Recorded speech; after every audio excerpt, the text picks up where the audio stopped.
यमलोक के मार्ग में पापियों के कष्ट तथा पुण्यात्माओं के सुख का वर्णन एवं कल्पांत में भी कर्मों के भोग को प्रतिपादन। श्री शनक जी बोले, ब्राह्मण सुनिए, मैं अत्यंत दुर्गम यमलोक के मार्ग का वर्णन करता हूँ। वह पुण्यात्मा के लिए सुखद और पापियों के लिए दुखदायक है। मुनीश्वर प्राचीन ज्ञानी पुरुषों ने यमलोक के मार्ग का विस्तार 86,000 योजन बताया है। जो मनुष्य यहाँ दान करने वाले होते हैं वे उस मार्ग में सुख से जाते हैं, और जो धर्म से हीन है वे अत्यंत पीड़ित होकर बड़े दुख से यात्रा करते हैं। पापी मनुष्य उस मार्ग पर दीन भाव से जोर जोर से रोते चिल्लाते हैं। वे अत्यंत भयभीत और नंगे होते हैं।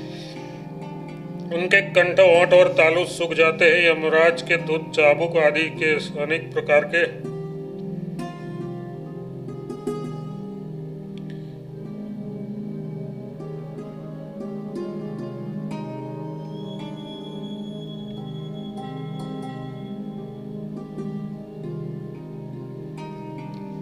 यमराज के दूत चाबुक आदि के तथा अनेक प्रकार के आयुधों से उन पर आघात करते हैं और वे इधर उधर भागते हुए बड़े कष्ट से उस पथ पर चल पाते हैं। वह कहीं कीचड़ है, कहीं जलती हुई आग है, कहीं तपती हुई बालू बिछाई है, कहीं तीखी धार वाली शिखाएं हैं।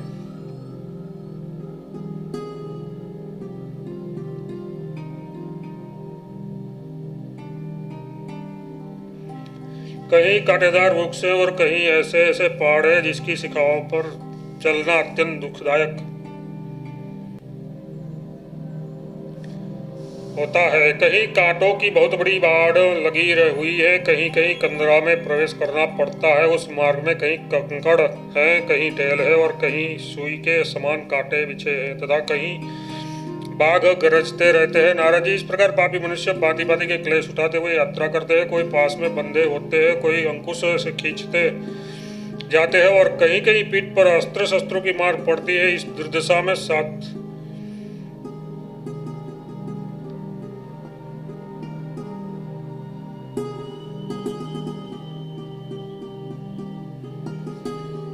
दुर्दशा के साथ पापी उस मार्ग पर जाते हैं। किन्हीं की नाक छेद कर उनसे उसमें नकेल डाल दी जाती है और उसी को पकड़कर खींचा जाता है। कोई हाथों से बंधे रहते हैं और कुछ पापी अपने सीने के अग्रभाग से लोहे का भारी भार ढोते हुए यात्रा करते हैं। कोई नासिका के अग्रभाग द्वारा लोहे का 2 भाग ढोते हैं।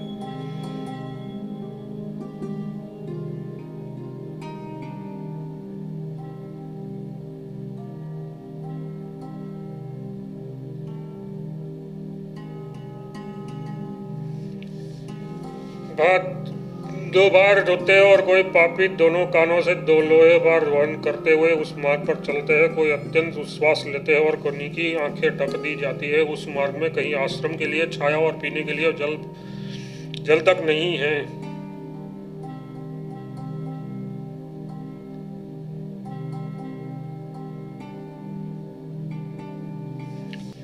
अतः पापी लोग जानकर या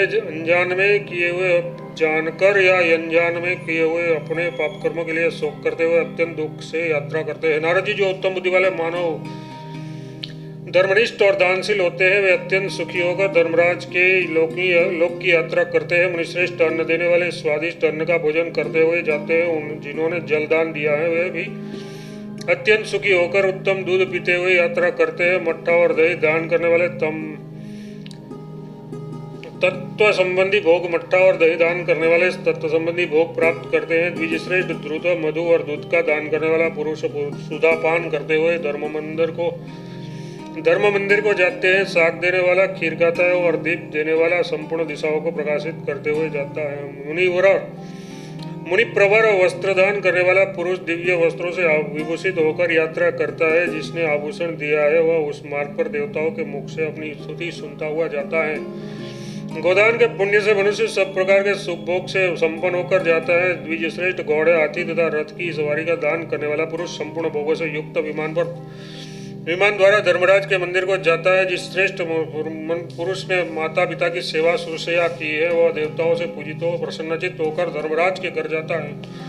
जो यतियों व्रतधारियों तथा श्रेष्ठ ब्राह्मणों की सेवा करता है वह बड़े सुख से धर्मलोक को जाता है। जो संपूर्ण भूतों के प्रति दया भाव रखता है वह द्विज देवताओं से पूजित हो सर्वभोग संपन्न विमान द्वारा यात्रा करता है।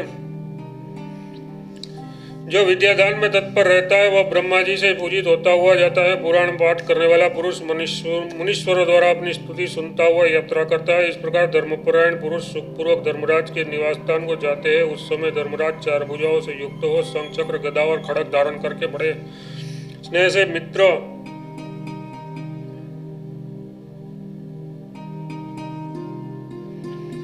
की भांति उस पुण्यात्मा पुरुष की पूजा करते हैं और इस प्रकार कहते हैं।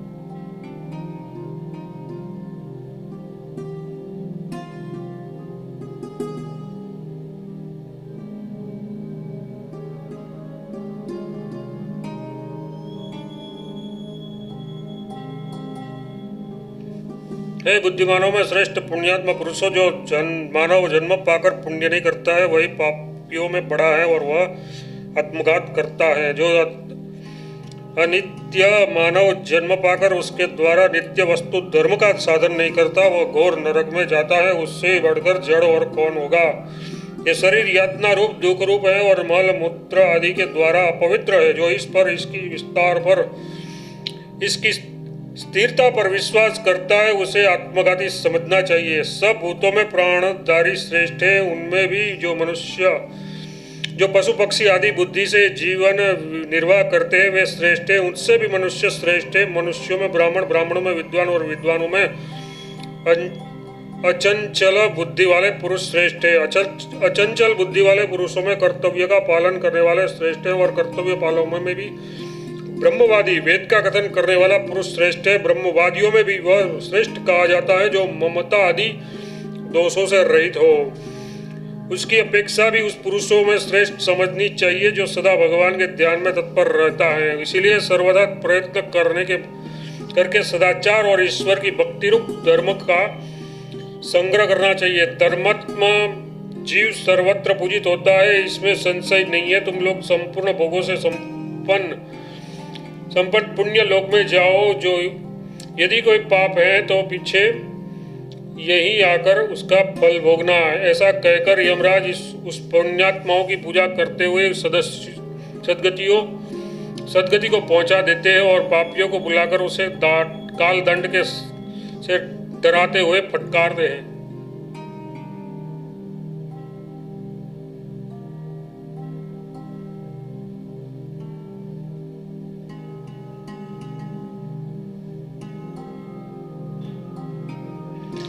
उस पर अपनी आवाज प्रलय काल के मेघ के समान भयंकर होती है और उसके शरीर की क्रांति कंजल गिरी के समान जान पड़ती है। उसके शस्त्र अस्त्र बिजली की भांति चमकते हैं जिसके कारण वे बड़े भयंकर जान पड़ते हैं। उनके 32 भुजाएं हो जाती है। शरीर का विस्तार 3 योजन का होता है। उसकी लाल लाल और भयंकर आंखें बावड़ी के समान जान पड़ती है। सब दूत यमराज के समान भयंकर होकर गरजने लगते हैं। उन्हें देखकर पापी जीव थर थर कांपने लगते हैं और अपने अपने कर्मों का विचार करके शोकग्रस्त हो जाते हैं। उस समय यम की आज्ञा से चित्रगुप्त उन सब पापियों से कहते हैं, अरे हो दुराचारी पापात्माओं, तुम सब लोग अभिमान से दूषित हो रहे हो। तुम अविवेकियों के काम क्रोध आदि से दूषित अहंकार युक्त चित्त से किसी के लिए पाप का आचरण किया है। पहले तो बड़े हर्ष में भरकर तुम लोगों ने पाप किए हैं और अब उसी प्रकार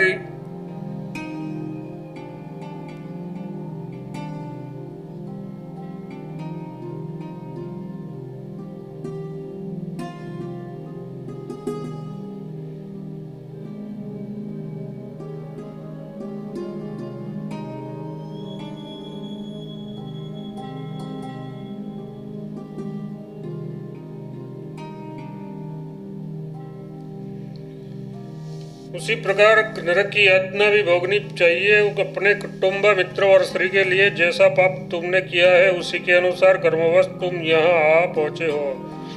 अब अत्यंत दुखी क्यों हो रहे हो?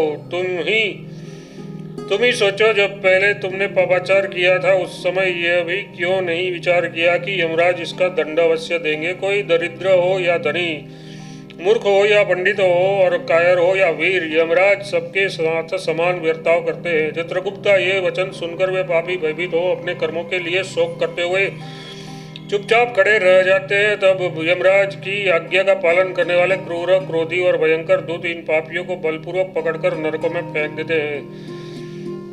वहां अपने पापों का फल भोगकर अंत में शेष पाप के फलस्वरूप वे भूतल पर आकर स्थावर आदि योनियों में जन्म लेते हैं। नारद जी ने कहा, भगवान, मेरे मन में एक संदेह पैदा हो गया है।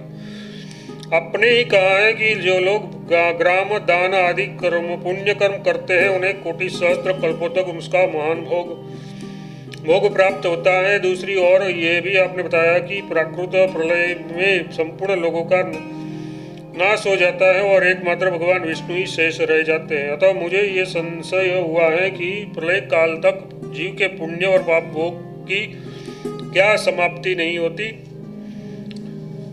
पुण्य और पाप भोग की क्या समाप्ति नहीं होती? आप ये संदेह का निवारण करने योग्य है। श्री सनक जी बोले, महाप्राज्ञ भगवान नारायण अविनाशी, अनंत प्रकाश, परम प्रकाश स्वरूप और सनातन पुरुष है। वे विशुद्ध, निर्गुण, नित्य और माया मोह से रहित है। परमानंद स्वरूप श्री हरि निर्गुण होते हुए भी सगुण से प्रतीत होते हैं। ब्रह्मा, विष्णु और शिव आदि रूपों में व्यक्त होकर भगवान से दिखाई देते हैं। वे ही माया के संयोग से संपूर्ण जगत का कार्य करते हैं।